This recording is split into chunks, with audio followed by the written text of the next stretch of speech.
لہذا گلگت بلتستان کونسل بنائی گئی تو کس بنیاد پر یہاں پر ٹیکس لگائے جاتے ہیں؟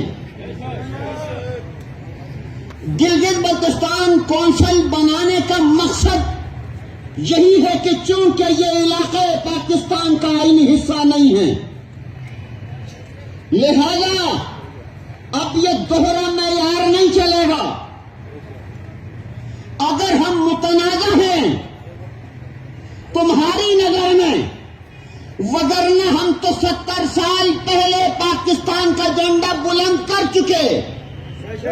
جب بھی پاکستان کی کو ضرورت پڑی، جان چاہیے تھی جان دے دی، مال چاہیے تھا مال دے دیا، علاقہ چاہیے تھا علاقہ دے دیا۔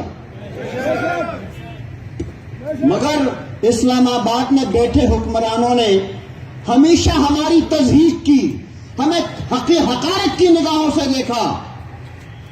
میں بھول نہیں سکتا، کبھی رضا ربانی ہم پر تیر چلاتا ہے، کبھی اعتزاز احسن ہم پر تیر چلاتا ہے، کبھی پرویز رشید ہم پر تیر چلاتا ہے، تو کبھی برجیز طاہر ہم پر تیر چلاتا ہے۔ آج کے بعد متنازع ہونے کی کوئی تیر میرے طرف آئے، میں اس تیر کو واپس پلٹا دوں گا۔ میں بحیثیت گلگت بلتستان کے باسی ہونے کے یہ کہنے کا حق رکھتا ہوں، مجھے آئینی کمیٹی کی ضرورت نہیں ہے، مجھے پاکستان کا آئین چاہیے، مجھے 5واں صوبہ چاہیے۔ اگرچہ میں جانتا ہوں گلگت بلتستان میں ایک سوچ الحاق کشمیر کی بھی ہے، میں اس کا بھی احترام کرتا ہوں، اس لیے کہ وہ بھی گلگت بلتستان کے حوالے سے سوچ ہے، اور اسی لیے میں نے یہ تہیہ کر رکھا ہے کہ گول میز کانفرنس منعقد کی جائے گی اور اس پر بحث و تمہیز کی جائے گی۔ آج گلگت بلتستان کو فخر حاصل ہے، آئین کا حصہ نہ ہوتے ہوئے ملک کے آئینی حصوں سے زیادہ قربانی پاکستان کے لیے دی ہے۔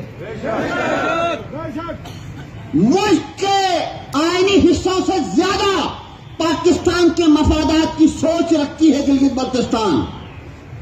ملک کے آئینی حصوں میں کوئی کس کی زبان بول رہا ہے، کوئی کس کی زبان بول رہا ہے، بے آئین ہوتے ہوئے گلگت بلتستان نے آج بھی پاکستان کی سالمیت کی بات کی، پاکستان کے استحکام کی بات کی۔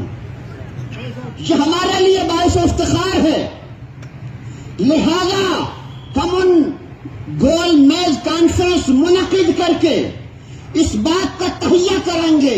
ہم نے آئینی صوبے کا جو نعرہ لگایا وہ اس لیے کہ پاکستان کے مفاد میں کون سی چیز بہتر ہے۔ میں نے اپنے مفاد کو نہیں سوچا، میرے مفاد میں تو کشمیر سے الحاق ہے، اسٹیٹ سبجیکٹ رول بحال ہوگا، بہت ساری چیزیں بحال ہو جائیں گی، لیکن میں نے پاکستان کا مفاد سوچا۔